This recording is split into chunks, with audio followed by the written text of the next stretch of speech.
नमस्कार, स्वागत है आपका। मैं हूं आपके साथ सुमित गुप्ता। आप देख रहे हैं 30 मिनट में राजस्थान। शुरुआत में आपको लिए चलते हैं शौर्य चक्र विजेता विकास जाखड़ प्रेस कॉन्फ्रेंस कर रहे हैं। उससे पहले जरौली साहब के इस्तीफे की हम मांग कर रहे थे, सरकार ने बर्खास्त किया उनको। सरकार बोल रही थी कुछ नहीं हुआ, तो सीबीआई इंक्वायरी भी करवानी पड़ेगी सरकार को। विकास जी, केवल रीट परीक्षा की धांधली को लेकर के ही आपका आंदोलन नहीं, या फिर बाकी और परीक्षाओं को नहीं सर, यही गलतफहमी है सर। रीट की नहीं, मैं तो बोलता हूँ रीट की यदि सीबीआई इंक्वायरी हो जाती तो सारी परीक्षाएं उस घेरे में आ जाएंगी, क्योंकि जो नकल करवाने वाले एक ही लोग हैं। पर अभी मीडिया में और पब्लिक में ज़्यादा जो रीट का है उसी का ज़्यादा आवाज़ उठ रही है, उसी के लोग ज़्यादा डिमांड कर रहे हैं। इसलिए हम तो राजस्थान एसआई की मांग कर रहे हैं। जीएन की परीक्षा उसमें धांधलियाँ, ये सारी परीक्षाओं में एसओजी जांच चल रही है, जांच पेंडिंग है। आपको कौन सी भर्तियों में लगता है कि जिनमें और जांच होनी चाहिए, उनमें जिनमें क्या स्टार्टिंग में मैंने तो राजस्थान एसआई और जेएन की परीक्षा और लाइब्रेरी की परीक्षा जिनकी एसओजी जांच चल रही है, कोर्ट में केस पेंडिंग है, उनकी उन्होंने मांग रखी थी। पर मैं समझता हूँ कि रिट की भी कर देंगे ना ये लोग, इसीलिए ये नहीं करना चाहते हैं। केवल रिट ही उसमें घेरे में नहीं आएगी, सारी जो पीछे की परीक्षाएं हुई हैं सब उसके घेरे में आ जाएंगी। इवन आरएस में भी धांधलियाँ हुई हैं, क्योंकि नकल माफिया एक ही लोग हैं।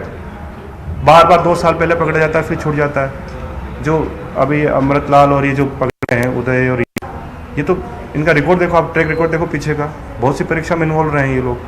फिर इनके जो आका हैं, जो सरकार में बैठे सफ़ेद पोस्ट लोग हैं, ये सब उसके घेरे में आएंगे। मुझे आखिर समझ में ये नहीं आता कि बहुत सीबीआई इंक्वायरी हुई, यहाँ पे तो करोड़ों लोग इफेक्टेड हैं, प्रभावित हैं। यदि इनके परिवारजनों को मिला लिया जाए, एक घर में एक व्यक्ति परीक्षा देता है, उसके 4 मेंबर होते हैं, वो भी इफेक्टेड होते हैं, तो करोड़ों की संख्या में करोड़ों लोग जहाँ मांग कर रहे हैं कि सीबीआई इंक्वायरी होनी चाहिए, हमको न्याय मिलना चाहिए, तो सरकार क्यों नहीं कर रही? आखिर एक मर्डर होता है उसमें तुरंत हो जाती है। अभी गिरफ्तार किया गया, जेलों में ठूसा गया, आगे क्या स्टेप? आगे लगातार हम आंदोलन करते रहेंगे, रोड पे उतरते रहेंगे। और अभी हम जैसे राजस्थान में विद्यार्थी हैं, अलग अलग जिलों से हैं। दिक्कत क्या आती है कि जैसलमेर का हमारा भाई जैसलमेर में आंदोलन कर सकता है, यहाँ आने में समस्या है उसको। विद्यार्थी, उसको फीस जो है, एग्ज़ाम की फ़ीस देने के पैसे नहीं होते उसके पास में, किराया भाड़ा, फिर यहाँ रहने का खर्चा। अब हमारे पास फंडिंग तो है नहीं, हम तो ऐसे जैसे तैसे अपना काम चला रहे हैं, यहाँ पर रहने का खर्चा लगता है। तो हम जो हमारे दूसरे जो डिस्ट्रिक्ट्स हैं, जो ज़िले हैं, वहाँ से साथियों से जुड़ेंगे, वहाँ जाएंगे, उनसे मुलाकात करेंगे और जगह जगह ज़िले में ये आंदोलन को और हवा दी जाएगी। जी, प्रदेश भर में आंदोलन होगा। बहन से मेरा सवाल है, जेल में किस प्रकार की व्यवस्थाएं थी और क्या क्या जानकारी दी गई जी?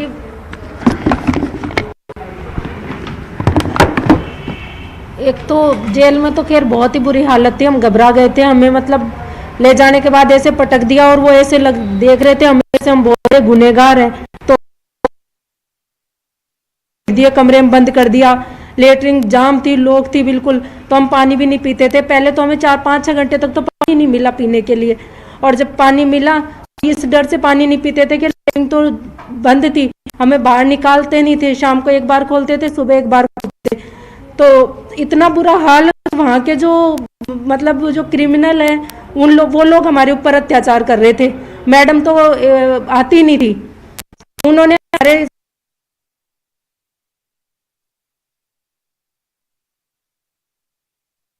विजेता विकास जाखड़ प्रेस कॉन्फ्रेंस कर रहे हैं। परीक्षाओं में धांधली के विरोध में ये प्रेस कॉन्फ्रेंस कर रहे हैं, और उनके साथ जो अभ्यर्थी मौजूद हैं वो कह रहे हैं हमें जेल में ठूसा गया, दमन की नीति अपनाई जा रही है और गुमराह किया।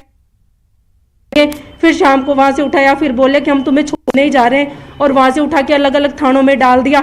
और फिर बस में भी पुलिस वालों के द्वारा सब बच्चों को गुमराह किया जा रहा था। बोलते विकास जी तुम्हें धोखा दे रहे हैं, वो नेतागिरी करेंगे, ये करेंगे, वो करेंगे। पर हमें तो विश्वास है ना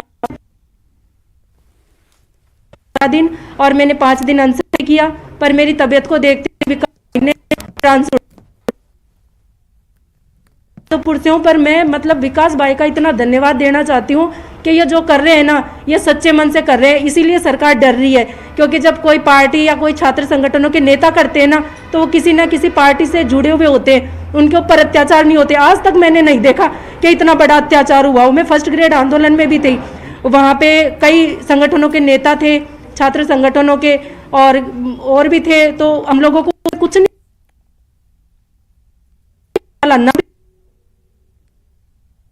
इसलिए हमारे साथ इतना अत्याचार हो रहा है। वहां से रात भर हमको घुमाया, उसके बाद में जब अलग अलग थानों में छोड़ दी, वहां से उठाया, बोले अभी छोड़ दे तुम। एकदम से वहां तो घबरा गए पूरी तरह के, महिला सुधार गृह सेंट्रल जेल का नाम सुनते हम तो। और फिर इतना नहीं था, अंदर जाने के बाद में जो व्यवहार किया ना, उसको देख के तो हम घबरा गए। ना तो हमें टॉयलेट जाने दे, ना फ्रेश होने दे। मेरे थोड़ी प्रॉब्लम हो रही थी, लूज मोशन हो रहा था। मैंने कहा मुझे जाने दो, मैं परेशान हूँ। तो उन्होंने जाने नहीं दिया। बोला पहले कार्यवाही करो, कानों के खोलो, पैसे दो, जो भी हमारे पास है सब खोलो। इतना परेशान किया, हम बहुत घबरा गए थे बुरी तरह के। अगर विकास को हमारी सूचना नहीं लगी होगी तो हमें छुड़ाएगा कौन। घर वालों को पता तो था, पर घर वालों को यह था भाई वो संगठन के साथ भाई के साथ है तो करेंगे। विकास जी के ऊपर था विश्वास कि एक फौजी भाई धोखा तो देगा नहीं। तो बहुत बुरी हालत हो रही थी जेल में। खाना 3 बजे शाम का देते थे, हमने बिल्कुल खाना नहीं खाया, आधी कच्ची रोटी, पानी पानी। और फिर जब उन लोगों को पता चला तो हमें छोड़ा परसों के दिन 12 बजे के बाद में। जब उन्होंने शाम को वो मैडम आई कि ठीक है अब तुम्हारे लिए खोल दिया करेंगे गेट और जाया ना तुम टॉयलेट वगैरह। अभी आपने पैसों की बात की कि पैसे मांगे गए, कहाँ पैसे मांगे गए आपसे? जी हमारे भाइयों ने ही दिए थे पैसे, मेरे से नहीं मांगे गए थे। मुआना के अंदर जो जमा कराएगी, जैसी आप जैसी होगी तो वहाँ आपको दे जाएंगे, फेंक दे जाएंगे, आप यहाँ जमा करा जाओ। तो वापस लेने गए तो बोले आपको चाय खिलाई, आपको रोटी खिलाई, वो पैसे वहीं खर्च कर लिए। जितने थे उतने रख ही लिए, दिए कितने दिए थे आप? किसी ने 200 दिए थे, किसी ने 400 दिए थे, किसी ने 50 दिए थे, जो थे दिए थे वो वापस नहीं दिए।